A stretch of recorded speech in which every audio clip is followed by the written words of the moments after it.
Ayun, mula dito sa Satwa, Dubai, pakbit version ng Bicolano. Ayan, kain na!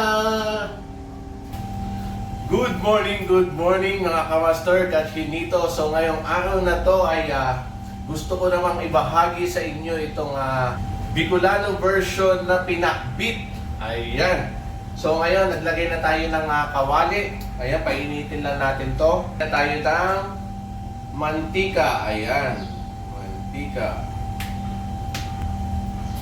Painitin lang natin to, ikalat lang natin para nang sa ganon hindi magdikit-dikit yung mga ilalagay nating mga ingredient dito mamaya. Ayan, painitin lang natin, takpan natin ulit. So ayun, ito yung una nating batch na ilalagay pag nainit na yung mantika, bawang na tinadtad natin, tsaka luya, kamatis, ayan, sibuyas, saka may tubig, mantika, asin, durog na paminta at yung alamang na igigisa natin. Ayan, yung tinadtad nating baboy, ayan yung una nating sangkap. Ayun, mainit na.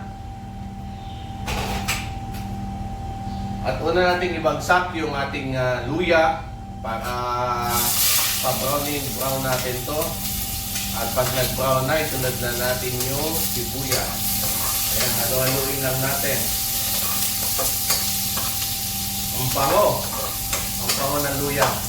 Sarap. At isunod na rin natin yung sibuyas. Ayan.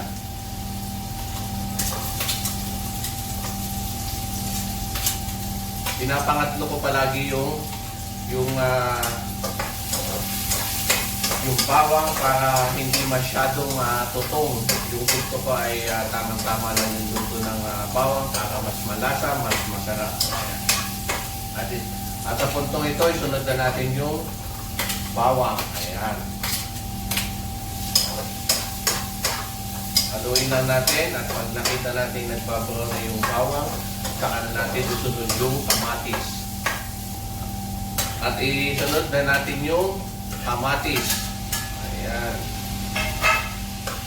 Haluin lang natin. At takpan natin para madurog yung kamatis natin. Ayan. Tapos ngayon, isunod na natin yung alamang. Ayan. Para hindi masyadong maalat. Ayan, tama lang yung nilagay. Ayan. Tapos paghahalo-haluin lang natin yan.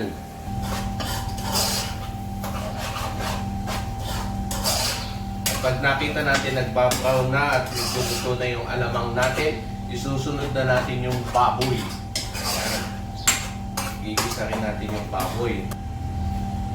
At isunod na nga natin itong baboy na hiniwa natin na maliliit-liit lang para mas masarap. Ayan. Halo-haluin lang natin. Ayan. Halo-haluin natin.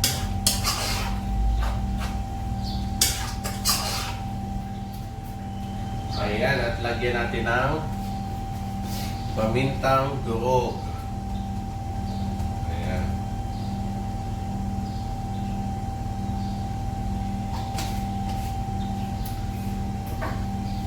At lagyan natin ng mineral water. Ayan. Ayan. Oops. At takpan na natin muna. Takpan natin ng mga 30 to 45 minutes para lutong-luto. At habang naghihiwa tayo ng mga okra, talong, sitaw, ayan, may ampalaya tayo, may kalabasa. Ayan.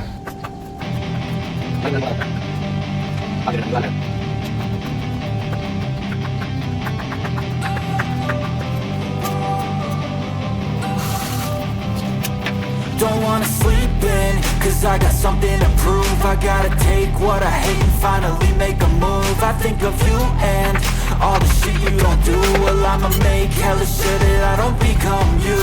I have no regrets, yeah, I'll tie up my chest. I'll never forget what it's like to be in debt. Been stabbed in the back bed, I'll show you what happens. Pass me the mic and I'll show you with action. I feel this pain, you already know. Turn that my money show. I've got these things that I can't let go. Watch me turn this life into something that you could never own. I feel this pain, you already know. Turn that to gains, let my money show. I've got these things that I can't let go. Watch me turn this life into something that you could never own. So fight and die for the things you know you love. Yung at ayan, ready na yung isusunod nating mga ingredient. Ayan, nakapaghiwa na ako ng kalabasa, may sitaw tayo, may ampalaya, may talong, may okra. Yung okra hindi ko na hiniwa para mas masarap. May sili din tayo na 4 na piraso, hiniwa ko din yung dalawa para mas masarap. So ayan, yung kumpleto recados natin. Ayan, at habang naghihintay tayo na kumulo, ito. So ito na nga, kumulo na. Ayan na, ang sarap na. Woo! Sunod na natin yung kalabasa.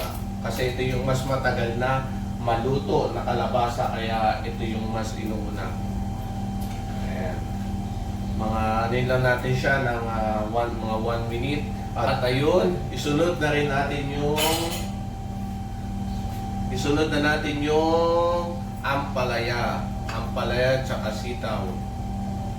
Ayan.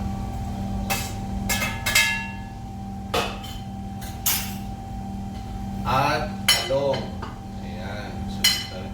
Pagsunod-sunurin na natin siya. At okra.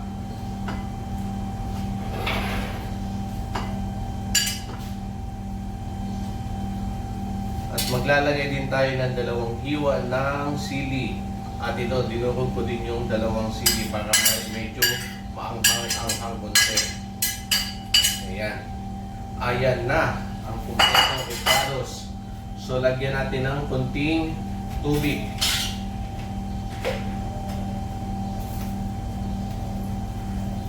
Ayan, okay na yan. At takpan na natin.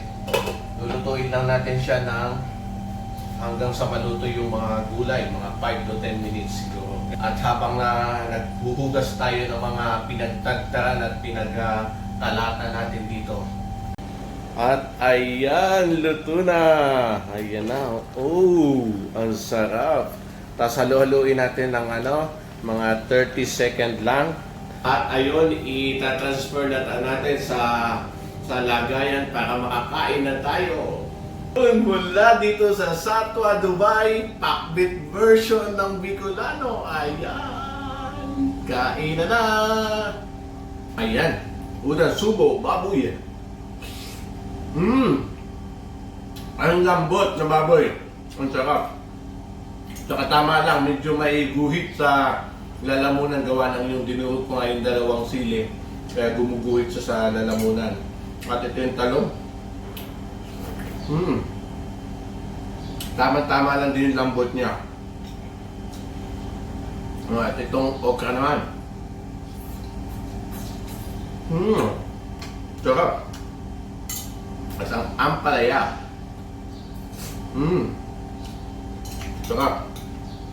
Kalabasa. Yung kalabasa hindi ko na binalatan. Baka hindi siya madurog. Kaya yan.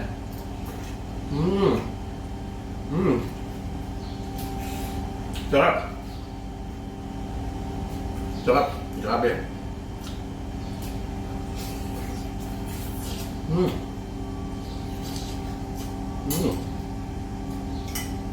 Ang sarap ng sabaw niya kasi, ayan, maanghang, medyo maanghang-anghang, gumuguhit sa lamunan. Saktong-sakto yung timpla ko, kuhang-kuha yung timpla ko. So, paano yan mga kamaster? Chinito, kain na! Mula dito sa Satwa. Bye-bye!